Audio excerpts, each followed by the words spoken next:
For better immersion, I recommend headphones. This happened when I was around 7 years old, but I remember that night like it was yesterday.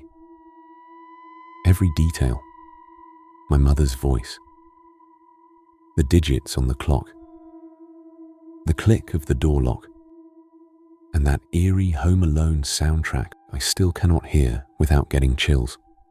My parents started leaving me home alone early. It was the 90s. Paid babysitters were not a normal thing for us. Life was hard, and getting out to a friend's birthday already felt like a rare event. So that night, they left me alone until morning. It was only the second or third time. I knew the rules by heart. They repeated them often. Do not watch TV too long. Turn off all lights before bed and leave only the small nightlight by my bed. I did not understand why only the nightlight back then, but later I did. And the main rule was simple. Do not open the door for anyone, even if it is a woman or a child, even if they scream about fire, even if you know the voice. I already knew all of that, but that evening my father was unusually serious. Before leaving, he crouched in front of me, looked me in the eyes and said, "Mark, you are old enough to understand responsibility. Listen carefully. If the clock shows 12:12 and you are still awake, do not get out of bed. Do not turn on lights. And do not open the door. No matter what you hear." I nodded, not understanding why he sounded that tense. My father was always a little strange. He liked making rules that sounded absurd at first. Some days I was not allowed to wear red clothes. Other days I was not allowed to take a bath. I got confused and sometimes got punished for breaking rules I forgot. I still do not know whether it was superstition or something else. But the 12-12 rule stayed with me for life. My parents left. I waited a couple minutes, listening to the silence. Then I jumped up and ran through the apartment, turning on every light. Let everything stay bright. It felt safer. Light made shadows in the corners less threatening. Whenever I was alone, I was always a little scared, and not of anything specific. It was not sharp panic. It was sticky, cold, like a film over your skin. It did not jump at you. It just sat somewhere inside you, like a quiet shape in the corner. The TV was my rescue. I sat on the couch and turned it on. The screen flashed and I felt immediate relief. Channel 1 was showing the first Home Alone. I knew every scene, every joke, every trap Kevin built. The movie came in during the part where Kevin jumps on the bed, happy to be alone. Just like me, except I was not happy at all. I watched, but 10 minutes later I caught myself listening instead. I thought I heard movement in the stairwell near our door. Of course, there was probably no one there, but the thought that my parents were far away crashed over me. What if something happened to them? A crash? A robbery? I did not even know exactly where they were. I got cold inside. My palms were sweating. I jumped up and ran to the phone, a huge cream-colored landline with a long coiled cord. It sat on a shelf in the hallway. I had to stand on my toes to reach it. My fingers were shaking while I dialed. Someone picked up quickly. A male voice I did not know. And in the background I could hear loud music and laughing. "Hello, this is Mark. Could you call my dad? Michael Carter, please." A few seconds later, "Mark, what happened?" "Dad." My voice was thin and shaking. "Are you coming back?" Of course, he laughed. You okay there? I nodded, then remembered he could not see me. Yes. Good boy. We will be back soon. Go to sleep. Dad, do you remember what you said about 1212? For a second, the line got quieter, like he covered the receiver with his hand. Of course. Will you do exactly what I told you? Yes. Good. That's my son. He hung up. It did not make me feel better. I dragged myself back to the living room, sat on the couch, pulled my knees to my chest, and stared at the TV. Kevin was building traps, toys on the floor, icy steps, feathers by the fan. I knew what came next. Harry with a burning head, Marv sliding on ice, paint cans swinging. Usually I laughed. That night I just watched. Then I heard something that made my heart start pounding. Someone was walking slowly down the stairwell outside our apartment. Step. Pause. One more step. I froze. The steps were slow and measured. Wrong. I told myself it was just a neighbor coming home late. But then why that pace? Then I heard the sound that made my fingers tremble.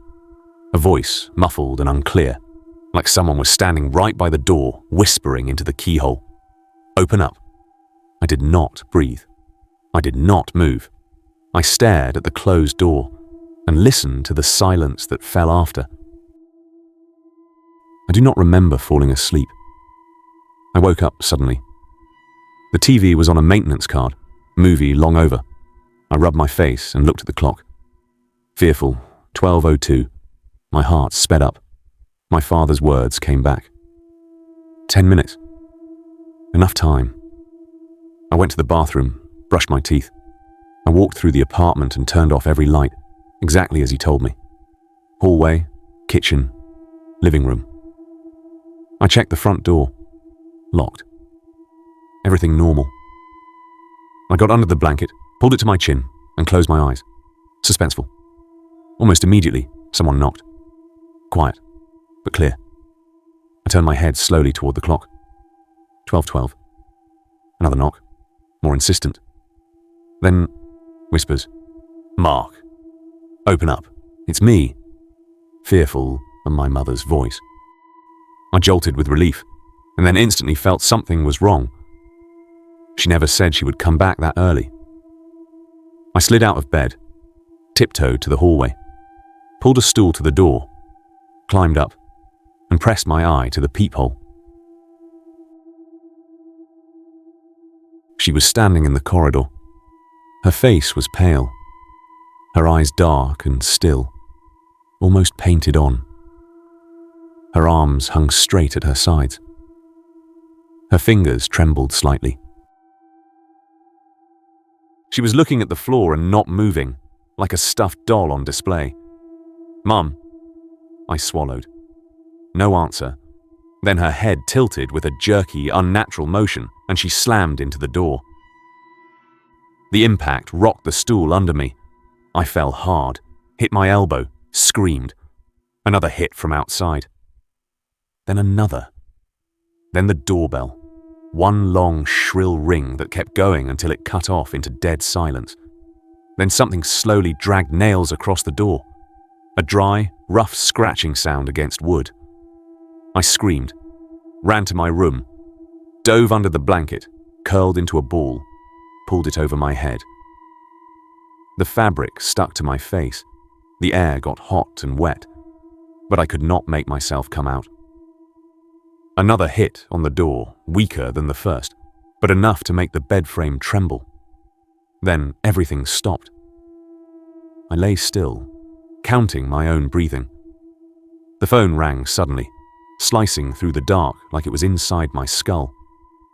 I did not want to get up. I should not get up. But it kept ringing without pause. What if it was my parents? What if something happened to them? I still saw the figure from the peephole. Pale face, dark eyes, that jerky tilt. What if it was not my mother? What if my real mother was outside and could not get in? I jumped up, ran to the living room, and grabbed the receiver. "Hello," I whispered. "Hey, son." My father. Quiet, clear voice. No party music in the background. Too quiet, like he was not far away on the line but close by in the apartment. "Dad, how are you?" "Dad." Someone was here, at the door. It used Mom's voice, and I know. He cut in calmly. "Listen to me. Find something dark and cover every mirror in the apartment. Every single one. Fast." "Why?" "Because it looks for reflection. If mirrors stay open, it can see inside. Hurry. We don't have much time." I dropped the receiver on the table and ran. Hallway mirror first, old frame peeling. I grabbed the first dark thing I saw, my dad's sweater, and threw it over. Bathroom mirror next, my own terrified reflection looking back like someone else. I grabbed my mother's towel and covered it, trying not to meet my own eyes. One mirror left, in my parents' bedroom. I did not want to go in there. It felt like that dark-eyed figure was waiting exactly there. But he said all mirrors. I stepped in without looking around. A large, ornate mirror stood on the vanity. In the weak light, the surface looked dark and alive. I thought I saw movement deep inside it. I threw a t-shirt over it and ran back out. "Done," I gasped into the phone. "Good job, Mark." My father's voice sounded warm, almost proud. "You did everything right." I caught my breath. "Now one last thing," he said. "Go to the front door and turn the lock several times. Just turn it. Do not open. Then push the door from your side and step away." I froze. "Why?" "It's a signal. It has to know you know the rules, that you are protected. Just do it." I walked slowly to the door, reached for the lock. My fingers were shaking. At that exact moment, from the other side came a sound, not a knock, not a voice. A wet, quiet exhale, right at the keyhole. "Dad, it's here," I whispered. "It's breathing." "I know. Turn it." I turned the lock. 1, 2, 3. I pushed the door and jumped back. Absolute silence outside, like nothing had ever been there. I slid down the wall and sat on the floor, hugging my knees until the ringing in my ears faded. "Dad," I whispered into the phone. "What was that?" He was quiet for a second. "Something that knows the voices of people you love. It always waits until you open by yourself.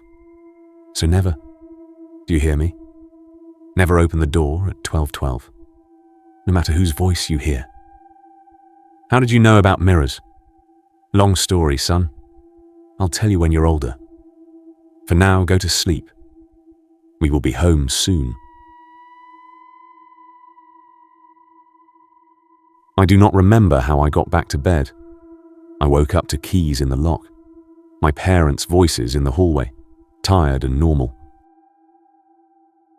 My mother came into my room, leaned down, kissed my forehead. "How are you doing?" "Fine," I said. She smiled and left. I watched her go, and everything looked normal, almost. Because when she was leaving, I noticed how she held her hands, at her sides, fingers trembling slightly. Exactly like before. I did not sleep until sunrise. I never asked my father what exactly stood behind that door. He died when I was 17 and took his rules with him. Mirrors too. 12:12 too. Sometimes I wonder where he learned any of it. Who told him about mirrors? Who taught him those rules? And the main thing, why, when he called that night, there was no music and no voices in the background? Because when I called earlier, there had been a loud party,